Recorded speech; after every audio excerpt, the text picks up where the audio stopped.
Oke teman-teman, sebelum kita mulai pembahasan, sebaiknya kita perkenalan dulu ya. Oke, namaku Ahmad Oksam Taher dengan NIM 241910101037. Nah, kita di sini akan membahas mengenai kapasitor ya teman-teman. Oke, lanjut. Di sini pembahasan kita akan mengenai definisi kapasitor, fungsi kapasitor, jenis-jenis kapasitor, rangkaian kapasitor, dan juga soal-soal kapasitor. Oke, kita mulai dari definisinya terlebih dahulu. Definisi kapasitor itu merupakan suatu komponen elektronika pasif yang memiliki kemampuan untuk menyimpan energi dalam medan listrik. Nah, di dalam kapasitor itu terdiri dari dua plat konduktor, atau juga disebut elektrod. Kedua plat tersebut dipisahkan oleh bahan penyekat non-konduktif yang biasanya disebut dielektrik. Nah, kapasitor sendiri memiliki satuan farad ya teman-teman. Selanjutnya fungsi kapasitor. Nah, fungsi kapasitor sendiri itu bermacam-macam. Ada yang sebagai penyimpan muatan listrik, meratakan tegangan, penyaring frekuensi, dengan kecepatan isi ulang dan kecepatan lepasnya itu sangat cepat. Jadi itu yang membedakan kapasitor sama baterai teman-teman. Nah, untuk contohnya sendiri ada flash kamera, lalu ada power supply, sama crossover speaker. Ya lanjut. Nah, di sini ada cara menghitung muatan listrik teman-teman. Jadi biasanya dalam soal itu disebutkan kapasitas kapasitor itu bisa memakai mikrofarad, nanofarad, atau picofarad. Nah, di situ ada di display ya teman-teman, mikrofarad itu berapa, nanofarad itu berapa, picofarad itu berapa. Mikrofarad. Nah, untuk di soalnya sendiri di sini sebuah kapasitor dengan mempunyai besaran kapasitas sebesar 8 mikrofarad.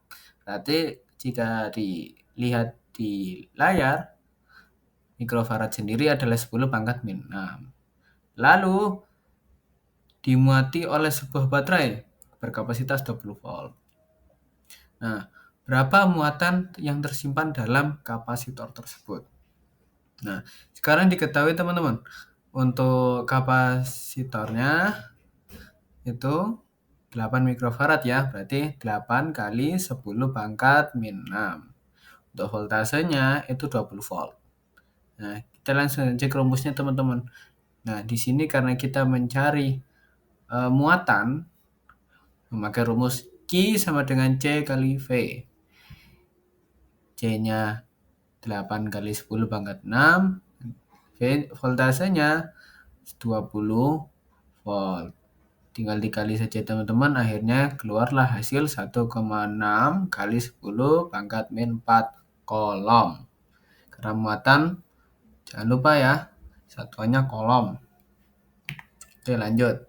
Nah, di sini terdapat jenis-jenis kapasitor.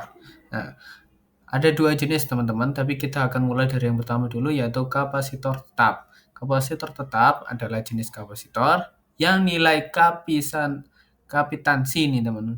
Mohon maaf salah ini. Kapitansinya telah ditentukan dan bersifat permanen pada saat proses manufaktur. Jadi, kapasitor tetap ini parameternya seperti luas penampang, jarak antara kedua plat, sama konstanta dieлекtriknya itu tidak bisa diubah-ubah teman-teman. Bahan dielektrik, ukuran plat, dan jaraknya sudah dirancang sedemikian rupa, memiliki nilai kapitansi yang spesifik. Nah, di sini juga ada contohnya teman-teman.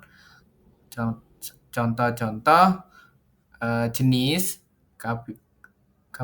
kapasitor yang nilainya tetap. Ada keramik, poliester, kertas, mika, elektrolit, dan tantalum. Lanjut, nah ini adalah jenis yang kedua teman-teman, kapasitor variabel. Nah, kapasitor variabel itu adalah jenis kapasitor yang nilai kapasitansinya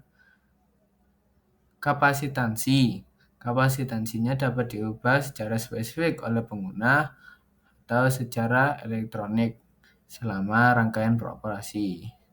Nilai kapitansi diubah dengan memanipulasi salah satu 3 faktor penentu kapasitansinya. Paling umum mengubah luas efektif penampang pelat yang saling berhadapan. Jadi penampang pelatnya itu ada 2 ya teman-teman, ada yang fix sama yang di belakang yang bertumpukan nanti itu bisa bergerak secara rotasi sehingga luas penampangnya itu makin lebar teman-teman. Nah, untuk jenisnya sendiri, kapasitor variabel itu ada 2, Varco sama trimmer. Oke, kita lanjut. Nah, di sini ada rangkaian pada kapasitor. Nah, rangkaian pada kapasitor sendiri itu sebenarnya mirip sama resistansi ya teman-teman. Ada yang seri, paralel, dan juga yang ketiga ini campuran. Nah, untuk soal-soal kapasitornya, mari kita lihat setelah ini. Oke, kita lanjut ya teman-teman. Di sini ada soal rangkaian seri dan rangkaian paralel dari kapasitor. Nah, untuk rumusnya sendiri itu sebenarnya mirip sama dengan menghitung rangkaian di resisten. Sama. Yang berbeda hanya ini dibalik ya. Kalau menghitung resistensi, kita pakai rumus semua resistensinya ditambah ketika seri, lalu di paralel itu 1 per resistensi 1 ditambah 1 per resistensi 2. Nah, ini dibalik teman-teman. Di sini kapasitor itu kalau di seri itu rumusnya C tot sama dengan 1 per C1 tambah 1 per C2 tambah 1 per C3. Nah, dibalik saja teman-teman. Nah, di sini kita lihat C1 berapa? 2 farad, C2 2 farad, C3 4 farad. Langsung kita masukkan saja ya. Oke, 2 farad ditambah. Oke. Nah, kita samakan ya teman-teman. Penyebutnya kita samakan memakai 4 seperti yang dari kapasitor yang ketiga ini 4 farad, kita samain penyebutnya dengan kapasitor ketiga. Nah, karena disamakan berarti ini berapa teman-teman pembilangnya? Ya 2 tambah 2 tambah 1 5/4 ya teman-teman, 5/4 farad. Nah, untuk hasil desimalnya kalian bisa hitung sendiri ya teman-teman. Nah, sekarang langsung saja ke rangkaian paralel. Nah, karena tadi dibalik C totalnya, berarti di sini berapa? Ya, di sini langsung aja ditambahkan teman-teman. C1 tambah C2 tambah C3. Nah, 2 farad tambah 2 farad tambah 4 farad. Sama aja ya teman-teman. Totalnya adalah 8 farad. Nah, cukup mudah ya teman-teman. Jadi untuk perhitungannya itu bersama dengan menghitung resistansi, tapi hanya dibalik saja ya. Yang seri seperti ini, yang paralel seperti ini. Oke, terima kasih. Dari saya itu saja ya teman-teman. Terima kasih telah menonton.